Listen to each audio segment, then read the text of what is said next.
দর্শক, এনটিভি অনলাইনে স্বাগত জানাচ্ছি। আমি নাজমুল হাসান। ভাঙা মেরুদণ্ড ভাঙতে পারেনি মাহাবুরের মনোবল। আমি এখন অবস্থান করছি নাটোর জেলার গুরুদাসপুর উপজেলার যোগেন্দ্রনগর এলাকায়। আমার পেছনে একজনকে দেখতে পাচ্ছেন, তার নাম মাহাবুর রহমান। গত 3 বছর পূর্বে একটি দুর্ঘটনায় গাছ থেকে পড়ে গিয়ে তার মেরুদণ্ডটি ভেঙে যায়। তারপর থেকেই শুরু হয় তার মানবেতর জীবনযাপন। নিজের জীবন জীবিকা এবং সংসার পরিচালনা করার জন্য এই মেরুদণ্ড না থাকার পরেও শুয়ে শুয়ে সে বিভিন্ন ধরনের যানবাহনের কাজ করে যাচ্ছেন এবং ইলেকট্রনিক্স যে পণ্যগুলো আছে সেই পণ্যের মেরামত কাজ করে তার এখন বর্তমানে জীবন জীবিকা নির্বাহ করে থাকেন তিনি। আমরা একটু কথা বলবো মাহবুর রহমানের সাথে। আসলে তার কিভাবে মেরুদণ্ডটি ভেঙেছিল এবং এখন এই যে তার আহ, জীবন যুদ্ধ চলছে, সেই জীবন যুদ্ধে তিনি এখন কেমন আছেন এবং ভবিষ্যতে তার পরিকল্পনা কি। আপনি আপনার এই কতদিন যাবত এরকম হয়? 3 বছর আগে। 3 বছর পূর্বে হুম। আপনি এই শুয়ে শুয়ে কাজ করেন? এই শুয়ে শুয়ে কাজ করি। কি ধরনের কাজ? আমি এই ইলেকট্রিক এর কামও করি, আবার ভ্যান সাইকেলের কাজও করি। Van cycle. হ্যাঁ। 3 বছর পূর্বে কিভাবে হয় এই অ্যাক্সিডেন্ট? গাছে উঠছিলাম, ডাব গাছে, ডাব খাতে যাক পড়ে যাক, মেরুদণ্ড ভেঙে। আচ্ছা, তারপরে আপনি আহ, এভাবে শুয়ে শুয়ে আপনার এইভাবে শুয়ে শুয়ে জীবন কাজ করি। চালিয়ে যাচ্ছেন। হুম। প্রতিদিন কত টাকা ইনকাম হয়? ওই 200, 250, 300, একদিন এক রকম হয়, কতক দিন হয় না। মানে পরিবারের বাবা মা ভাই বোন তাদেরকে সাপোর্ট দিচ্ছেন এভাবে? হুম, বাপ আছে, মা আছে, একটা ছেলে আছে। আপনার মেরুদণ্ডর যে হাড় ভেঙেছিল, হুম। সেটা চিকিৎসা করান আপনি? চিকিৎসা করাইছি, তারপরেও ভালো হয়নি। ভালো হয়? না। চিকিৎসকরা কি বলছে? আমরা হুইল চেয়ারে বসায় দেবো, এই পর্যন্তই দায়িত্ব, তারপর আপনারা যা হয় করবে। কত টাকা ব্যয় হয়েছে এখন পর্যন্ত? 11 লক্ষ। 11 লক্ষ টাকা ব্যয় হয়েছে। হুম। আর চিকিৎসা করার মতো না, এখন এখন চিকিৎসা করব কি দিয়ে? বাপ মাকে চালাবো না, চাওয়াল ফল চালাবো না, চিকিৎসা করব। এখানে তাহলে ভ্যান রিক্সা, তারপরে আপনার হাতে কি কাজ? ফ্যান। ফ্যান।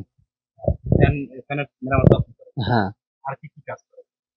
ওই ভ্যানের ফ্যান সারি, কারেন্টের ভ্যান সারি, সাইকেল সারি, ওই মোটর সাইকেল আসলে পরে নিকটিক সারি। প্রতিদিন আহ, কেউ না কেউ আসছে? আসেই, দুই এক আধজন করে আল্লাহ দিলে আসে। এইভাবে কতদিন? 3 বছর হচ্ছে। 3 বছর। হ্যাঁ। দর্শক, 3 বছর যাবত মাহবুর রহমান সে তার মেরুদণ্ডের হাড় না থাকার পরেও দেখছেন যে একটি মাচাং করে নিয়েছেন বাঁশের সহযোগিতায়। সেই দোকানের সামনে একটি মাচাং, সেই মাচাঙেই শুয়ে শুয়ে তিনি বিভিন্ন ধরনের যানবাহন, বিশেষ করে ভ্যান রিক্সা এবং বৈদ্যুতিক যে ফ্যান রয়েছে, এক কথায় ইলেকট্রনিক্স এর যে জিনিসগুলো রয়েছে সেগুলো মেরামত করেই তার এখন নিজের জীবন জীবিকা নির্বাহ করে আছেন। তার দোকানে আমরা দেখছি যে এখন যেহেতু গরমের মৌসুম, ফ্যানের অনেক অনেক ফ্যান মেরামত চলছে সম্ভবত। এছাড়াও ভ্যানের সাইকেল, বাইসাইকেল সহ মোটরসাইকেলের টায়ার, টিউব লাগানো থেকে শুরু করে সকল ধরনের কাজ সে চালিয়ে যাচ্ছেন। আমরা একটু মাহবুর রহমানের মায়ের সাথে কথা বলবো। আপনার এই ছেলের অবস্থা কবে থেকে এমন হয়েছে? এই 3 বছর। 3 বছর। হ্যাঁ। আচ্ছা, আপনাকে এই যে বাসায় নিয়ে যাওয়া নিয়ে আসা কি করে? ওই বাসায় লিয়ে যাওয়ার বাবা করে, আমি করি। ওই হুইল চেয়ারে লিয়ে যাই, এই যে গাড়ি বানালিছে, গাড়িতে যায়। মানে আপনার এই চিকিৎসা এখন আর করানোর সমস্যা না? না, আর চিকিৎসা করার নাই, সমস্যা নাই, যে যা ছিল একদম শেষ। সব শেষ। এখানে মোটামুটি কোন কোন এলাকার লোকজন তার কাছে আসে?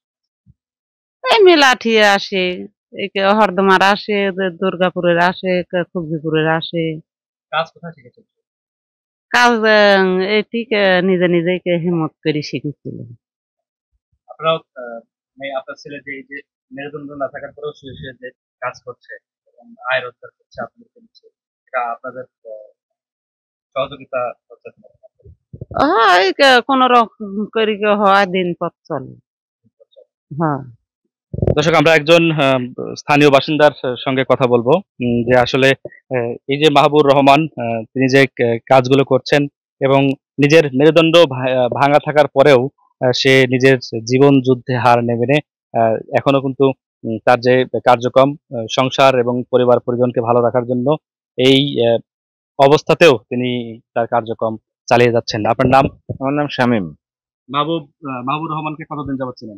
মাহবুব এখান থেকে আমার এখানে জন্ম, এখানেই আমার স্থানীয় জায়গা, এখানে ছোট থেকে ওকে আমি চিনি। ও আগের থেকে ভালো ছিল, আগের থেকেই মেকানিক কাজ করতো।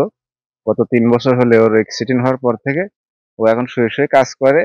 ও লড়তে চড়তে পারে না, ওখানে যার যা লাগে আইনে দিলে পারে, ও হাতের কাছে আইনে দিলে কাজ করি ওকে করে দেয়। ও মানে এখন চলতে পথে কোনো ভ্যান বা রিক্সা বা হ্যাঁ বাইসাইকেলের সমস্যা হলে সেটা মাহবুবুর রহমানের কাছে এগিয়ে নিয়ে গেলে সে হ্যাঁ সেটা মেরামত করতে পারে। হ্যাঁ, ভ্যানওয়ালারা আসলে দেখা যাচ্ছে ও কি লাগবে অস্ত্রপাতি আইনে দিলে পারে, ওখান থেকে শুয়ে থেকে কাজ করে দেয়, তারা নিয়ে চলে যায়। এভাবেই তো চলছে মাহবুব। এরকম ভাবে 3 বছর চলছে। 3 বছর ধরে। 3 বছর চলছে। দর্শক, এভাবেই চলছে মাহবুবুর রহমানের জীবন। আর মাহবুবুর রহমানের জীবন জীবিকা এবং যে জীবিকা নির্বাহের জন্য তার ভাঙা মেরুদণ্ডও কিন্তু ভাঙতে পারেনি তার মনোবল, যেটি প্রথমে বলছিলাম। তো আমরা মাহবুবুর রহমানের সাথে কথা বলেছি, তার মায়ের সাথে কথা বলেছি, স্থানীয় যারা ছিল তাদের সাথেও কথা বলেছি। মূলত মাহবুবুর রহমান 3 বছর পূর্বে একটি ডাব গাছে উঠে ডাব গাছ থেকে পড়ে গিয়ে আচমকা পড়ে গিয়ে তার এই মেরুদণ্ডের হাড় ভেঙে যায় এবং ভেঙে যাওয়ার পরে পরিবারের পক্ষ থেকে প্রায় 11 লক্ষ টাকা খরচ করে তাকে নাটোর, রাজশাহী, ঢাকা সহ বিভিন্ন হাসপাতালে চিকিৎসা করানো হয়েছে এবং সেই চিকিৎসা করাতে গিয়ে প্রায় 11 লক্ষ টাকা পরিবারের যে শেষ সম্বল ছিল সেটি কিন্তু শেষ হয়ে যায়। আর তারপরে আর তাকে চিকিৎসা করানো সম্ভব হয়নি। মাহবুবুর রহমানের দাবি, সরকারের পক্ষ থেকে যদি তাকে উন্নত চিকিৎসা করানো হয় তাহলে তার বাকি জীবনটা চলাফেরা করে কাটাতে পারবে এবং উপজেলা প্রশাসন, জেলা প্রশাসনের কাছেও তিনি আবেদন জানিয়েছেন যে তিনি যে কার্যক্রমগুলো করছেন, এখন যে মেকানিকের কাজ পারেন, তার কিছু ইনস্ট্রুমেন্ট, যন্ত্রাংশ দরকার, সেগুলো যদি দেওয়া হয় তাকে, তাহলে তিনি তার যে বর্তমান যে কার্যক্রম চালাচ্ছেন সেটা কিন্তু আরো এগিয়ে নিয়ে যেতে পারবেন এবং তার প্রতিদিনের যে আয় রোজগার এখন যদি 200 বা 250 টাকা হয়ে থাকে, তার যে চাহিদা মতো যদি তার যন্ত্রাংশ বা আসবাবপত্রগুলো দেওয়া যায় তাহলে কিন্তু প্রায় প্রতিদিন 400 থেকে 500 টাকা ইনকাম তিনি করতে পারবেন। পরিবার পরিজন নিয়ে ভালোভাবে তার জীবন জীবিকা চলে যাবে বলেও তিনি তিনি আমাদেরকে জানিয়েছেন।